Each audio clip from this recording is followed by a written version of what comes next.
Ir à Santa Ceia aos nossos novos irmãos, comungar com eles essa manhã vai ser maravilhoso, assim como está sendo maravilhoso esse culto. Deus é tão bom, meus irmãos. Eu creio que pela sua palavra Ele vai nos esclarecer hoje. Números 21, vamos ler o versículo 4 e o versículo 5, para nós começarmos a pensar um pouquinho. Coloquei como tema para essa mensagem, essa madrugada, serpentes abrasadoras. Estamos no mês contra a reclamação, então vamos começar a matar a serpente em nome de Jesus. Então, partindo do Monte Or, pelo caminho do Mar Vermelho, a rodear a terra de Edom, porém a alma do povo angustiou-se nesse caminho. E o povo falou contra Deus e contra Moisés. Que povo complicado. Porque nos fizesse subir do Egito, para que morrêssemos nesse deserto. Pois aqui nem pão nem água há. E a nossa alma tem fastio desse pão tão vil. Amém? Pode deixar a Bíblia aberta. Um programa de TV e uma notícia me chamaram a atenção essa semana. Eu assisti um programa chamado Hoarders, que se chama Acumuladores. Eu sei que tem alguns que costumam assistir esse programa aqui. Mas eu fiquei bastante impressionado como a mente das pessoas pode tornar as pessoas cativas. Apareceu um casal nesse programa, proprietário de uma casa, uma mansão, na verdade, uma casa centenária, em frente a uma das praias mais famosas da Califórnia. Pensem numa casa, uma casa com 4 andares, estilo colonial, coisa mais linda por fora.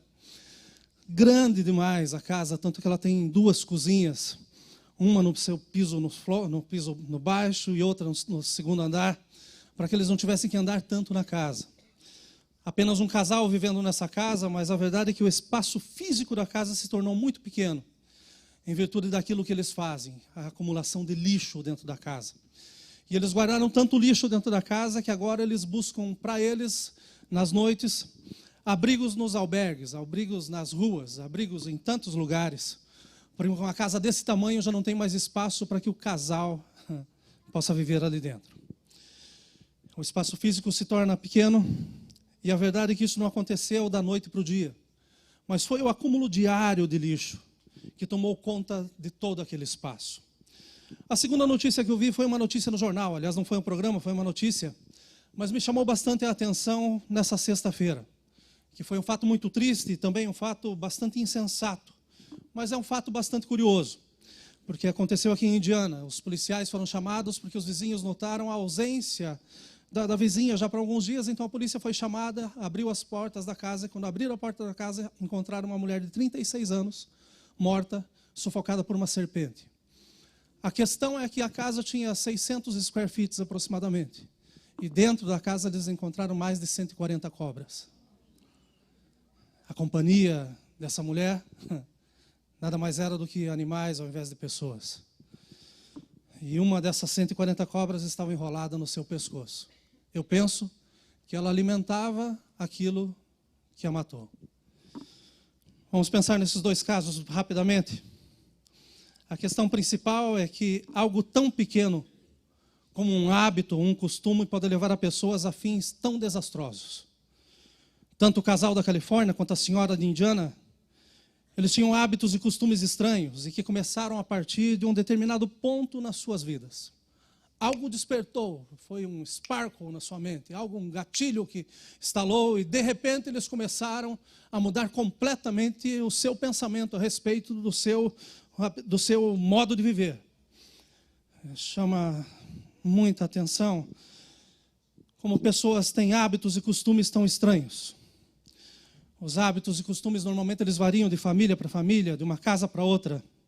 Às vezes essas variações se devem à origem das pessoas, ao lugar onde nasceram, à região do país de onde vieram, ou contato com outras famílias e outros costumes. Todos nós temos hábitos e temos costumes. Nós temos hábitos de alimentação, nós temos o nosso jeito de falar, a nossa religião, o jeito de se vestir. Tudo isso varia de família para família e de região para região. Nós vivemos em tipos diferentes de casas. E elas não somente servem para nos proteger do frio, da chuva, do sol, mas as nossas casas também nos servem para a convivência familiar e também para a convivência entre os amigos e os irmãos. As nossas casas revelam as nossas condições de vida. as coisas que valorizamos. E é por isso que dizemos que as casas têm história. Eu creio que se todos nós puxarmos na nossa memória, nós podemos lembrar da casa da qual nós viemos, da casa dos nossos avós, de tios queridos, de pessoas que nós amamos. Todas as casas têm uma história. Porém, é dentro da casa que nós, como indivíduos, desenvolvemos os nossos hábitos e costumes. É dentro de casa. É dentro de casa que nós começamos a nos manifestar. Hábito é a ação que se repete com frequência, com regularidade. Pode até ser chamado de mania, né? Alguns têm o hábito de tomar banho, outros... Uns têm o hábito de escovar os dentes, alguns penteiam o cabelo, outros saem da forma como Deus manda. Enfim, são hábitos.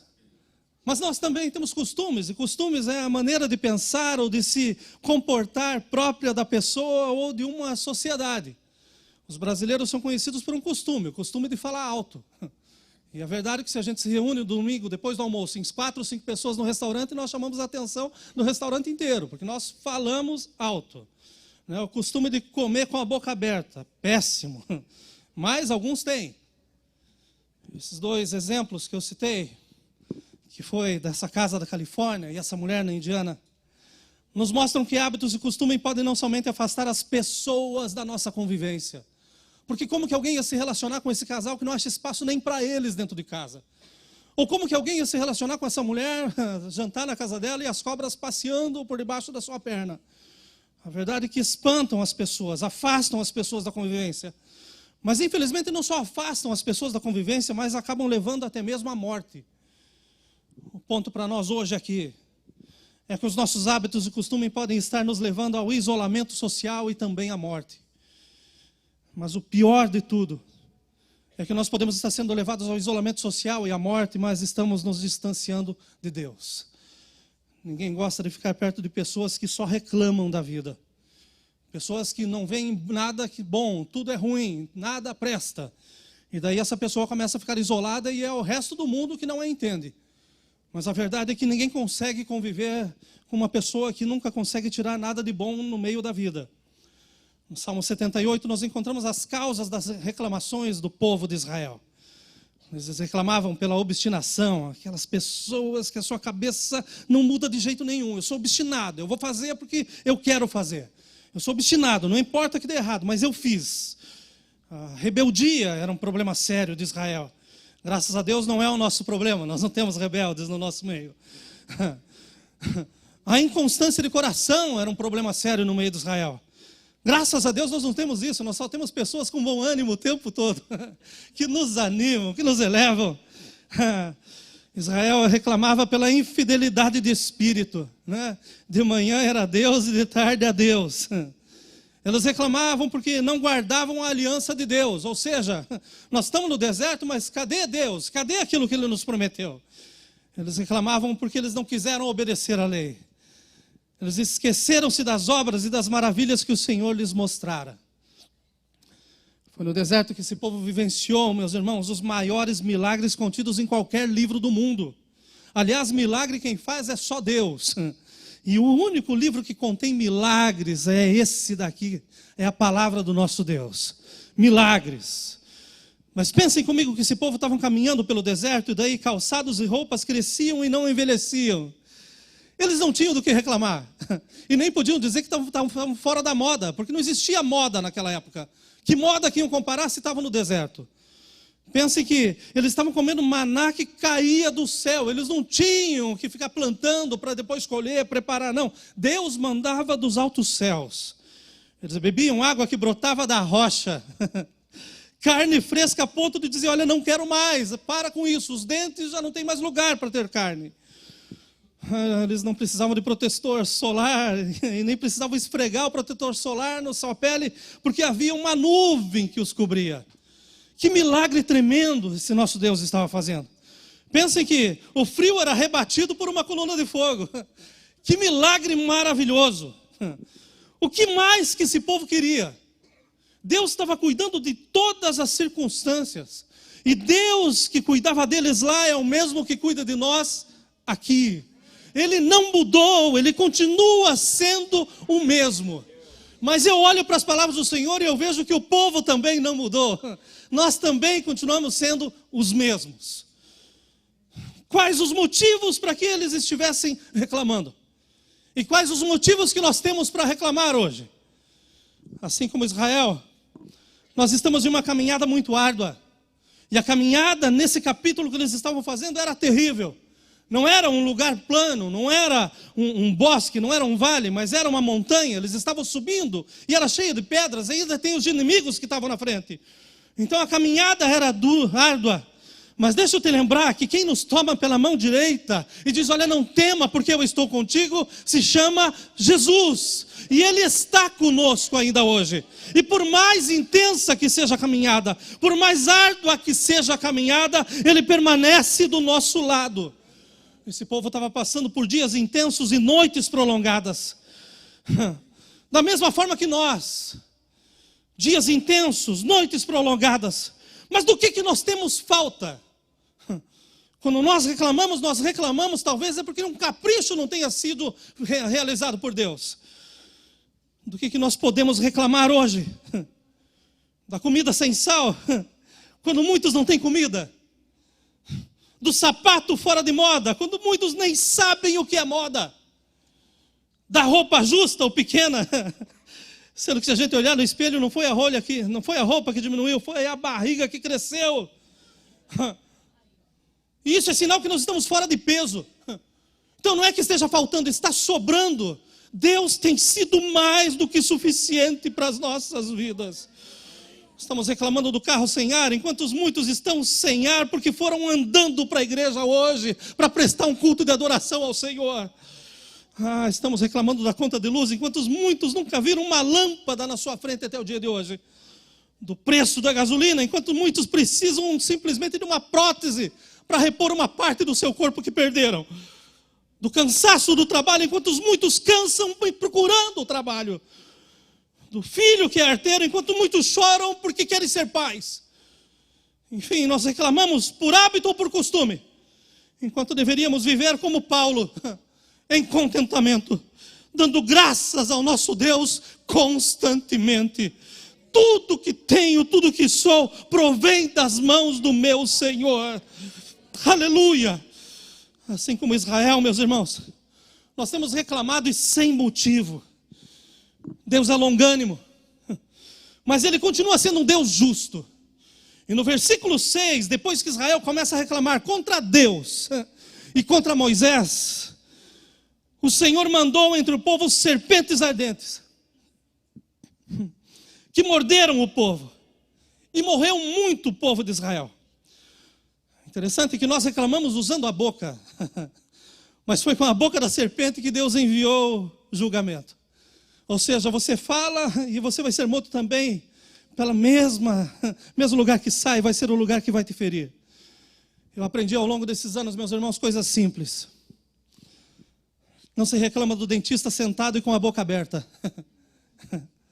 Isso é problema. Não se reclama da demora da comida do restaurante, porque senão vai demorar muito mais e pode ser que venham os objetos estranhos no meio dele.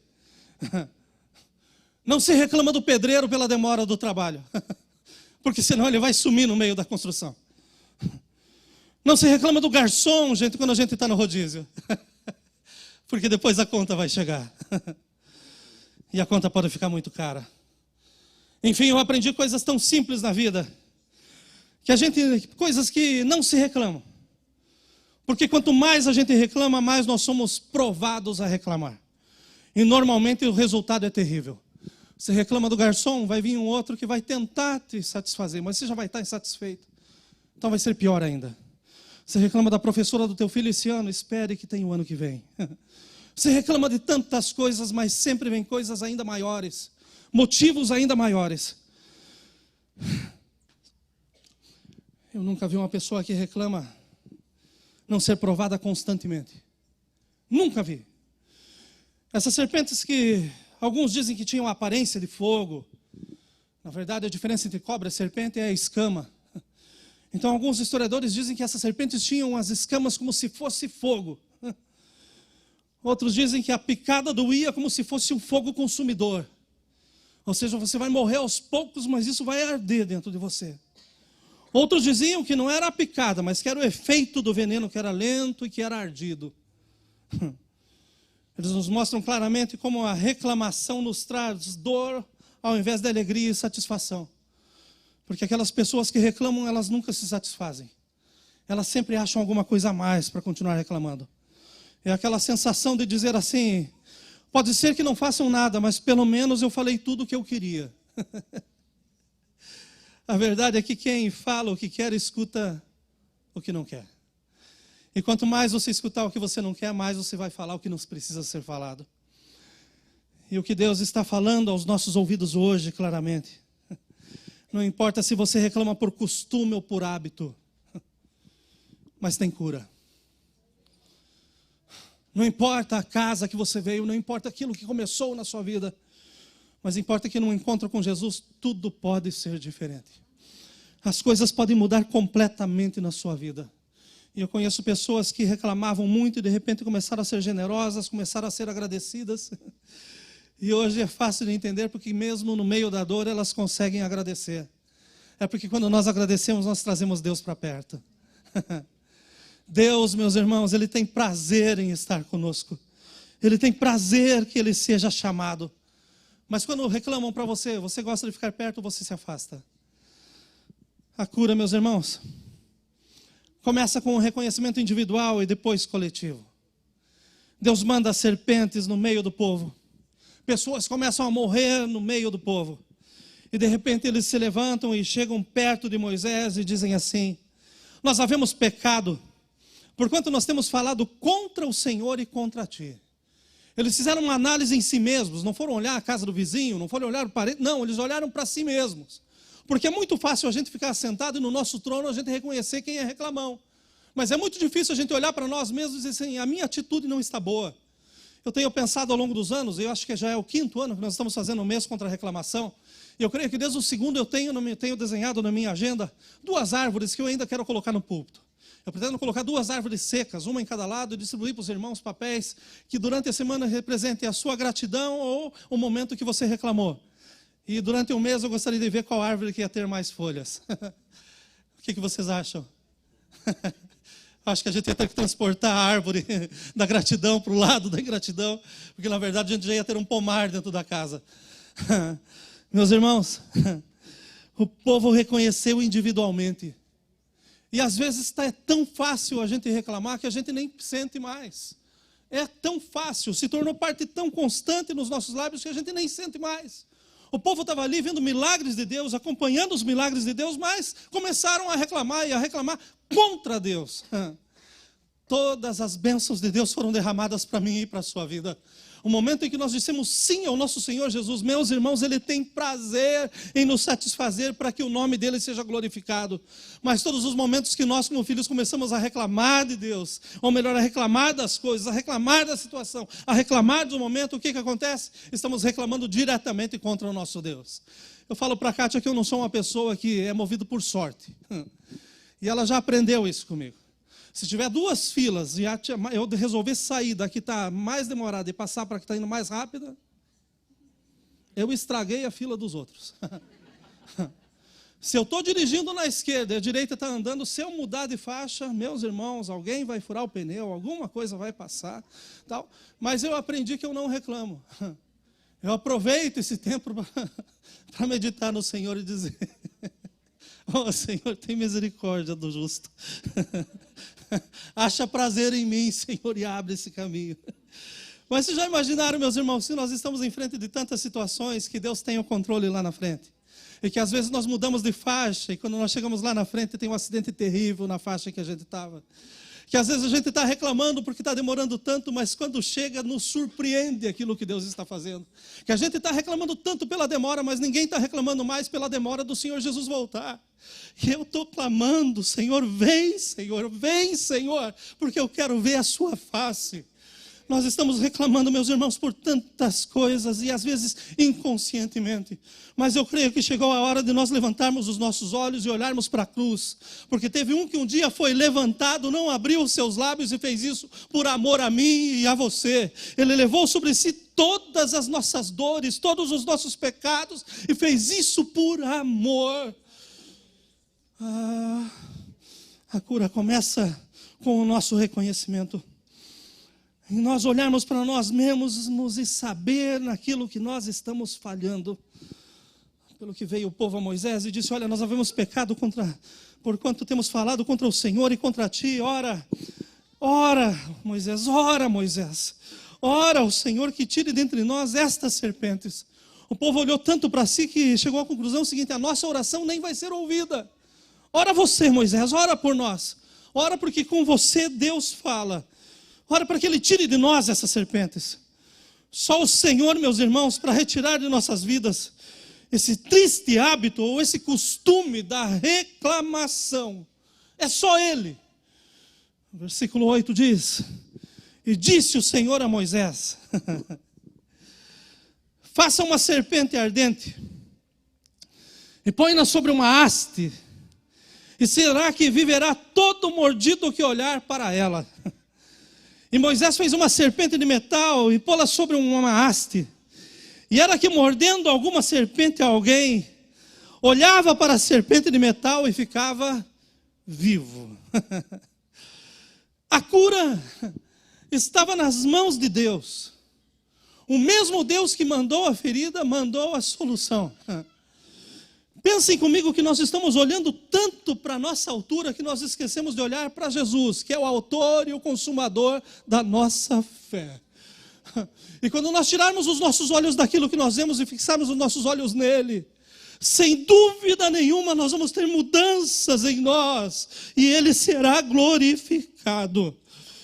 João 3,14 fala: e como Moisés levantou a serpente no deserto, assim importa que o Filho do Homem seja levantado. O nosso Jesus teve que ser crucificado, sim, para que os nossos pecados fossem apagados, para que a nossa dívida que nos era contrária fosse rasgada, para que o seu sangue nos cobrisse, dizendo assim: não tem mais nada contra eles, eu tenho perdoado as suas vidas. Mas muito mais, e o pastor Vanderlei já leu uma boa parte desse texto hoje, mas o versículo 15 diz assim: para que todo aquele que nele crê não pereça, mas tenha a vida eterna. Ou seja, se nós estamos morrendo no nosso plano, chegou a hora de nós levantarmos os nossos olhos e vermos a Jesus e seguirmos os exemplos que Ele mesmo nos deixou. Passou pelos mesmos problemas que nós passamos, enfrentou maiores dificuldades do que nós possamos pensar e suportar. Passou como mentiroso, era tratado, provado entre tantas pessoas, sua própria família não acreditava nele, mas a verdade era uma só: ele permaneceu o mesmo, porque ele tinha um plano maior, e esse plano era a salvação de todo aquele que viesse a crer nele. Hoje, com a Santa Ceia, nós celebramos que a salvação chegou até nós. Mas eu quero celebrar muito mais nessa manhã, porque eu quero celebrar que além da salvação chegou cura. E a cura está em colocarmos os nossos olhos nele e pararmos de reclamar por aquilo que nós não temos, mas celebrarmos por aquilo que já foi feito, que ninguém poderia fazer. Ele conquistou para nós vida eterna, vida em abundância. Aleluia! Aleluia! Aleluia! Aleluia! O mal que eu vejo é que as pessoas hoje não estão morrendo por coisas grandes, mas elas estão deixando as coisas pequenas se avolumarem ao ponto de dizer: não tem mais saída. Mas a palavra de Deus nos diz assim: olha, se nós confessarmos os nossos pecados, nossos, não é o dos outros, são os nossos. E essa semana eu tirei a semana para ver as vezes que eu reclamei. Estou em falta. Porque eu reclamei de canseira, reclamei de dor no corpo. Reclamei dos meus horários, reclamei de tantas coisas. Mas daí eu me coloquei nos pés do meu Jesus. Senhor, eu só posso lhe agradecer pela vida e por permanecer vivo. Eu quero lhe pedir perdão pelas falhas que eu tenho cometido. E nesse mesmo momento, meus irmãos, eu senti a poderosa mão do Senhor sobre a minha vida, dizendo: se levanta, filho. Eu estou contigo, eu permaneço contigo. Ah, meus irmãos, a melhor coisa que tem é a gente olhar para casa e não ver a casa vazia. Mas saber que o Senhor está lá. Saber que o Senhor está lá. Eu fiquei um dia praticamente sem a Kátia essa semana e é terrível. Não é bom a gente ficar separado. Mas eu não fiquei um dia essa semana sem sentir a presença do meu Deus.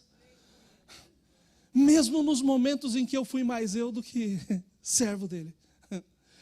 E nesses momentos eu vi que ele continuava comigo do mesmo jeito, dizendo, olha, tem mudança. Mas a mudança, para mim e para você, está em reconhecermos que nós precisamos ser diferentes. Eu queria que você olhasse para você mesmo e achasse um motivo hoje para reclamar. O microfone é teu, se quiser ficar em pé e dizer, eu reclamo por isso. Tem alguém que ousa? Tem alguém corajoso o suficiente para fazer isso? De reclamar por falta de papel? De reclamar porque tem corte essa semana? De reclamar porque a situação financeira não está tão boa? De reclamar porque, de repente, teu documento está demorando há tantos anos? De reclamar por tantas coisas? Deixa eu te falar o que você pode louvar a Deus hoje. É que ainda que isso tudo esteja demorando e esteja faltando, não faltou Jesus. Se estamos aqui hoje é pela graça e misericórdia dEle. Ele tem nos sustentado até aqui. Ele tem nos guardado até aqui. E a palavra nos diz que não há prova maiores do que nós podemos suportar. Então tem pessoas que eu sei que essa semana tem corte. Vão lá com a cabeça erguida e saiam de lá glorificando ao Senhor, porque tem vitória nisso. Tem pessoas que essa semana vão ter que enfrentar exames que não queriam fazer, mas vão fazer. Vá lá, não reclame. Mas saia esperando que o diagnóstico é do nosso Deus. Ele tem poder para transformar todas as coisas. Vamos mudar os nossos olhos. Vamos começar a olhar para o nosso Senhor Jesus. O que vai acontecer quando nós olharmos para Jesus? Nós vamos levantar o nome do Senhor bem alto. E Ele será glorificado em todo o tempo. Vocês gostam de andar com pessoas que reclamam? Então vamos mudar essa semana, que semana que vem você vai sentar do lado dessa mesma pessoa. E precisa ser mudado. Nós precisamos de transformação. E a transformação chegou hoje para nós, em nome de Jesus. Eu escutei um testemunho essa semana. Compartilhei com a Kátia, ela não teve tempo de escutar. Mas um testemunho de um líder de um ministério hispano. Um dos maiores ministérios que tem hispanos aqui. E esse homem estava falando sobre a luta que ele enfrentou com ele mesmo. Esse homem se levanta para ministrar e os trabalhos que ele faz são enormes. Ele é um evangelista nato e ele começou a sentir a dificuldade que ele estava tendo de levantar para ministrar. E quando ele começava a pregar, ele começava a tossir. E dava uma tosse tão intensa nele que ele não sabia. E começava a ponto de ele ter que deixar o microfone, passar para outro ministrar, cancelar trabalhos porque ele não conseguia mais. Essa tosse fez com que ele parasse de se alimentar. Esse homem perde quase 50 libras num período de 6 meses. Ficou muito doente, muito convalescido, pensou em parar com o ministério. Mas um dia, num momento com Deus, um momento precioso com Deus, ele resolve abrir o coração dele com o Senhor. Ele começa a falar não aquilo que os homens veem, mas aquilo que ele vê. Ele fala, Deus, eu tenho tentado te servir, tem tantas coisas que eu já fiz para ti. Mas agora eu estou sendo vencido por uma coisa tão pequena e eu não consigo vencer. Tenho tomado nas minhas mãos, tenho feito tantas coisas e isso não funciona. Seu ministério ficou desativado por longos 10 anos. Até o dia que ele resolveu pedir ajuda. E daí ele procura um outro pastor, senta com o pastor e fala, olha, fazem 10 anos que eu me afastei por causa disso, não foi pecado, mas era uma situação interna. A mente dele tinha tornado esse homem cativo. A ponto de que quando ele se levantava, ele se sentia engasgado. Com um espinho de peixe que ele tinha comido anos atrás. O que ele precisou não foi que Deus descesse para falar com ele. O que ele precisou foi que ele abrisse seu coração. E dissesse, Deus, sozinho eu não posso mais. Mas o Senhor tem poder para mudar. Eu vi um outro vídeo dele essa semana que ele conseguiu, na Guatemala, juntar 500 mil pessoas agora, no mês retrasado, para falar do poder do nosso Senhor Jesus Cristo. Pensem comigo. quão grandes coisas Deus tem para fazer em nós. Se nós aceitarmos que nós precisamos abrir os nossos lábios e dizer: Senhor, sozinho eu não estou conseguindo. Eu preciso que o Senhor estenda as suas mãos. Uma vez mais, se confessarmos os nossos pecados, Ele é fiel e justo para nos perdoar os pecados e nos purificar de toda a injustiça.